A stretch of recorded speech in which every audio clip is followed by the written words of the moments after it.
আসসালামু আলাইকুম বন্ধুরা, আশা করি আপনারা সবাই অনেক ভালো আছেন। আজকের এই ভিডিওতে আমরা কথা বলবো Oppo F23 এই স্মার্টফোনটি নিয়ে। ফোনটি একটি 5G স্মার্টফোন এবং এই স্মার্টফোনটির হাইলাইটের বিষয় হচ্ছে ফোনটিতে থাকছে 6.72 ইঞ্চি full HD plus IPS LCD display, 64 মেগাপিক্সেলের ক্যামেরা, Qualcomm Snapdragon 695 চিপসেট এবং 5000 মিলিঅ্যাম্পিয়ার ব্যাটারি। তো আজকের ভিডিওতে আমরা দেখব Oppo F23 এই স্মার্টফোনটি আমাদের জন্য কেনা উচিত হবে কিনা সেই বিষয় সম্পর্কে।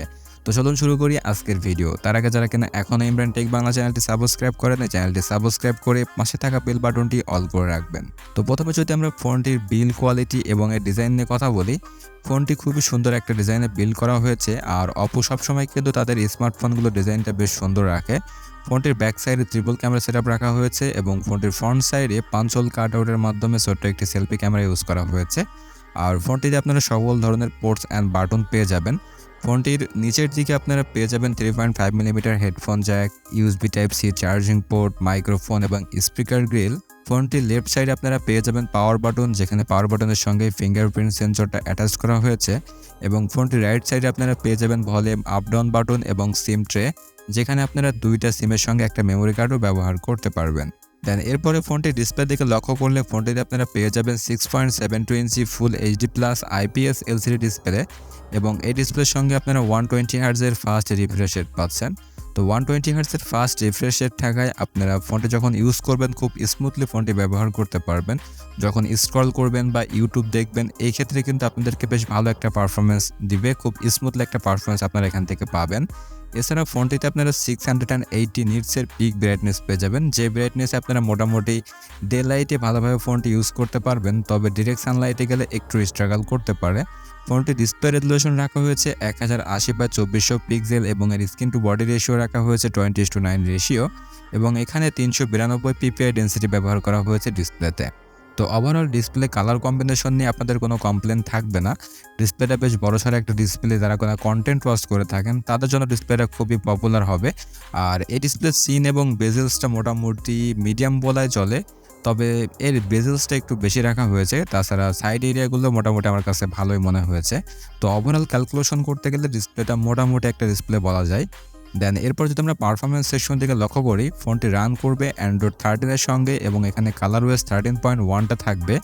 আর ফোনটিতে চিপসেট ব্যবহার করা হয়েছে Qualcomm Snapdragon 695 চিপসেট, যেটি 5G চিপসেট এবং এটি 6 ন্যানোমিটার উপরে বেস করে তৈরি করা।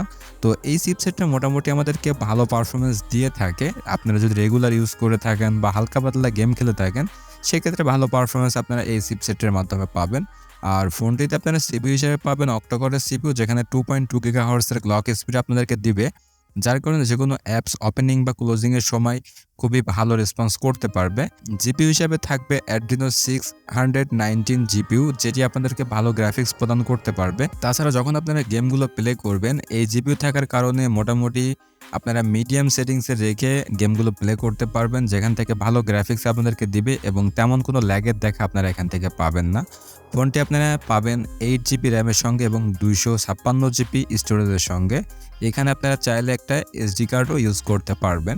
দেন এরপর যদি আমরা ফোনটির ক্যামেরা সেকশন থেকে লক্ষ্য করি, ফোনটিতে আপনারা ট্রিপল ক্যামেরা সেটআপ পেয়ে যাবেন ব্যাক ক্যামেরা হিসেবে, যেখানে মেন ক্যামেরা থাকবে 64 মেগাপিক্সেলের একটি মেন ক্যামেরা সেন্সর, 2 মেগাপিক্সেলের একটি ম্যাক্রো সেন্সর এবং 2 মেগাপিক্সেলের একটি ডেপথ সেন্সর। তো এখানে আসলে 2 মেগাপিক্সেলের সেন্সরগুলো তেমন কোনো কাজে আসে না। 64 মেগাপিক্সেলের সেন্সর দিয়ে আপনারা মোটামুটি ভালো লেভেলের ফটোগুলো শ্যুট করতে পারবেন। আর Oppo সবসময় তাদের যে ক্যামেরাগুলো দেয় সেখানে কিন্তু বেশ ভালো কালার কম্বিনেশন তারা ম্যাচ করতে পারে এবং এই স্মার্টফোনটিতে যখন আপনারা একদম প্রপার লাইটিং কন্ডিশনে ফটোগুলো শ্যুট করবেন, সেখান থেকে খুবই বেটার ফটোগুলো শ্যুট করতে পারবেন। তাছাড়া একটু হালকা যদি শ্যাডো এরিয়াতে যান, সেই ক্ষেত্রে আপনার ডিটেলসগুলো একটু মিস করতে দেখা যায়। আর ফোনটিতে যখন আপনারা ছবিগুলো শ্যুট করবেন, সেখানে কালার কম্বিনেশনগুলো দেখা যায় বেশ ভালো, তবে প্রত্যেকটা কালারই দেখা যায় একটু বুস্ট আপ করে, যেটি কিনা সোশ্যাল মিডিয়াতে পোস্ট করার জন্য আমার কাছে মনে হয় ভালো। আর ভিডিও রেকর্ডিং করার ক্ষেত্রে 1080p 30fps আপনারা ভিডিও রেকর্ডিং করতে পারবেন এই স্মার্টফোনটি দিয়ে। ফোনটি সেলফি ক্যামেরাতে আপনারা পেয়ে যাবেন 32 মেগাপিক্সেলের সেলফি ক্যামেরা।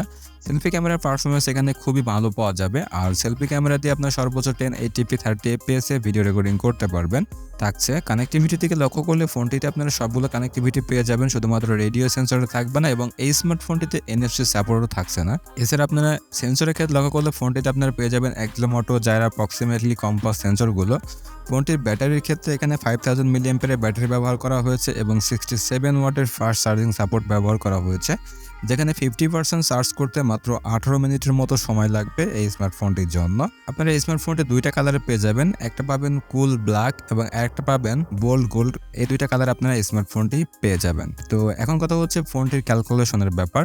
স্মার্টফোনটি বাংলাদেশে আসলে ফোনটির প্রাইসটা অনেক বেশি হয়ে যাবে, যেটি কিনা 30 থেকে 32,000 টাকার মধ্যে স্মার্টফোনটি পাওয়া যাবে। তবে এত টাকা প্রাইস রেঞ্জে এই স্মার্টফোনটি আমাদের যা কনফিগারেশন দিচ্ছে, আমার কাছে মনে হয় এই প্রাইস রেঞ্জে আমরা যদি অন্যান্য ব্র্যান্ডগুলোর দিকে লক্ষ্য করি, সেখানে আমরা এর থেকে অনেক ভালো কিছু পাচ্ছি। ফার্স্ট অফ অল যদি আমরা ডিসপ্লের কথা বলি, এখানে IPS LCD ডিসপ্লে দিচ্ছে এবং চিপসেটের কথা বলতে গেলে Qualcomm Snapdragon 695 দিচ্ছে। তো আমরা এই বাজেট রেঞ্জে এর থেকে বেটার অপশনগুলো পেয়ে থাকি। আর ক্যামেরা সেন্সরের কথা বলতে গেলে শুধুমাত্র একটা ক্যামেরাই কাজের আছে, বাকিগুলো কাজের নেই। তাছাড়া ব্যাটারি সেকশনটা ভালো রয়েছে। তো কিছু কিছু বিষয় ভালো রয়েছে আর কিছু কিছু বিষয় একটু পিছিয়ে রয়েছে। দেন আমার কাছে মনে হয় Oppo যদি এই স্মার্টফোনটি 25,000 টাকার আশেপাশে লঞ্চ করে, তাহলে আমাদের জন্য বেশ ভালো একটা ডিল হতে পারে। তো দেখা যাক এই স্মার্টফোনটি কেমন প্রাইসে লঞ্চ হয়। তো আজকের ভিডিও এই পর্যন্ত, দেখা হচ্ছে নেক্সট কোনো ভিডিওতে। ততক্ষণ পর্যন্ত সবাই ভালো থাকুন, সুস্থ থাকুন, আল্লাহ হাফেজ।